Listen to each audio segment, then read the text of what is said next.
Look at the child, knowing nothing, yet all that is belongs to him, that your conscience should not fear, but take comfort in him.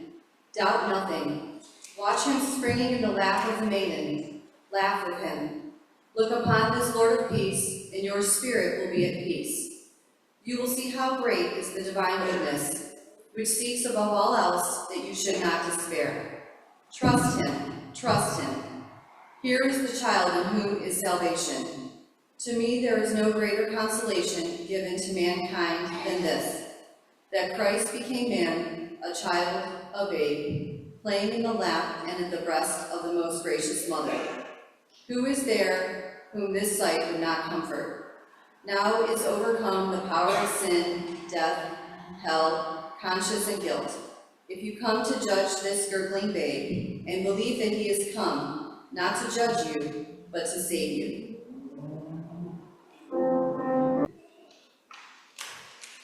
Look at the shepherds. They were watching their flocks by night, and an angel came and made them apostles, prophets, and children of God. This is a great miracle that the shepherds should have believed this message.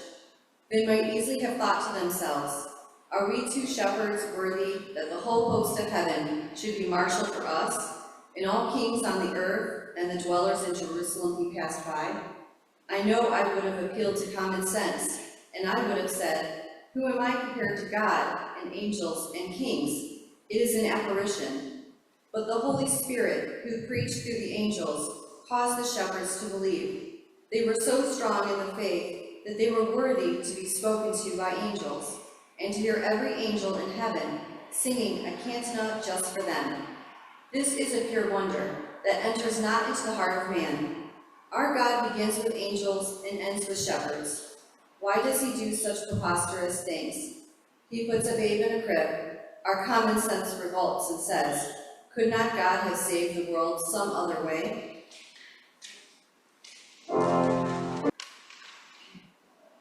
When the wise men received the divine revelation that the King of Jews was born, they made straight for Jerusalem, for of course they had expected to find him at the capital in a lordly castle and a golden chamber.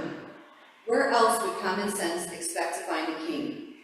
But because they were so sure of themselves, the star left them. Then they were sorely tired, and they relied solely on human wisdom, who would surely have said, confound it, we have come all this way for nothing. The star has deceived us. The devil has led us by an apparition.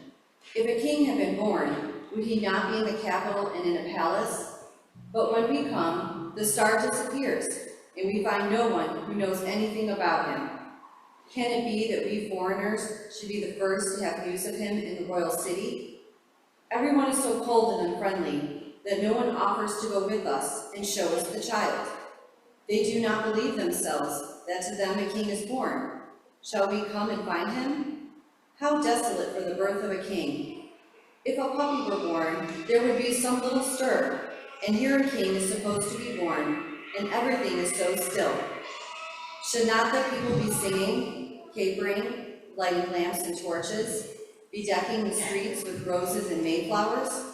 What a miserable king we are seeking. What fools we have been to let ourselves start on this quest. Nature wants us to feel and be certain before believing, but grace will believe before she feels. Faith steps gaily into the darkness, trusting simply in the word. But having come, they decided to inquire of the king before returning. At their report, Herod the king was troubled, and all Jerusalem with him. Why was Herod terrified, and all Jerusalem with him? He had good reason to be afraid, because he had tyrannized over the Jews for 30 years. Now Herod had a crafty plan. The Jews, thought he, will hide the truth from me, but I will find out the town where this king is to be born, and also the time, and then if they hide him, I will catch him anyway. I will kill so many babes that he cannot escape. So he called the scribes to him and said, where is Christ to be born?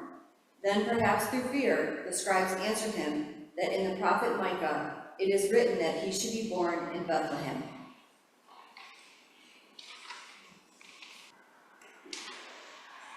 Let us then meditate upon the nativity, just as we see it happening in our own babies. I would not have you contemplate the deity of Christ, the majesty of Christ, but rather his flesh. Look upon the baby Jesus. Divinity may terrify man. Inexpressible majesty will crush him. This is why Christ took on our humanity, save for sin, that he should not terrify us, but rather that with love and favor he should console and confirm. This is the word of the prophet. Unto us a child is born, unto us a son is given. This is for us the hardest point, not so much to believe that he is the Son of the Virgin and God himself, as to believe that this Son of God is ours. That is where we wilt. Truly it is marvelous in our eyes that God should place a little child in the lap of a virgin, and that all our blessedness should lie in him. And this child belongs to all mankind. God feeds the whole world through a babe nursing at Mary's breast. This must be our daily exercise to be transformed into Christ, being nourished by this food. Then will the heart be suffused with all joy, and will be strong and confident against every assault.